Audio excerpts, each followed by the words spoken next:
हमारे पास नेक्स्ट है liabilities. Liabilities, what are the liabilities? Liabilities means amount owed that is payable by the business. जो भी business ने किसी को पे करना है, लाइबल है, उसको लाइबिलिटीज़ कहते हैं। Liabilities divided into two parts. One is the liability towards the owner, जिसको हम कैपिटल कहते हैं। लाइबिलिटी टुवर्ड्स द ओनर, इसको ओनर्स इक्विटी कहते हैं। एंड टुवर्ड्स द आउटसाइडर्स, जिसको कहते हैं एक्सटर्नल लाइबिलिटी। हम एक्सटर्नल की बात करें because internal is capital.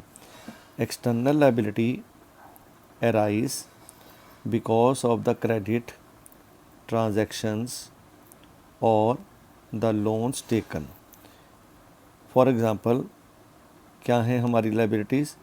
Creditors, जिनसे परचेज़ किया है क्रेडिट में, bank overdraft that is negative balance in the bank, long term borrowings and other liabilities.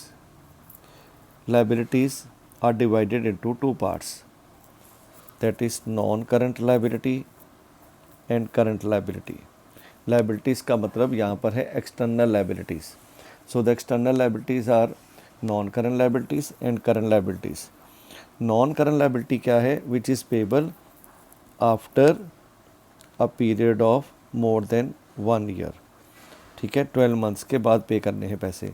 लेकिन current liability is that liability which is payable with in 12 months. With in 12 months, जैसे creditors को देने हैं पैसे, bill payable है, short term loans ले रखे हैं। ओके, कैपिटल के बाद एक वर्ड है हमारे पास ड्राइंग्स। ड्राइंग्स क्या चीज़ होती है? It is the amount withdrawn और goods taken by the proprietor, मतलब value of goods taken by the proprietor और partner for his personal use. So personal use is a keyword, is called drawings. Goods अगर कोई withdraw करता है proprietor, तो उसको हम वैल्यू करते हैं उसकी परचेज कॉस्ट पे।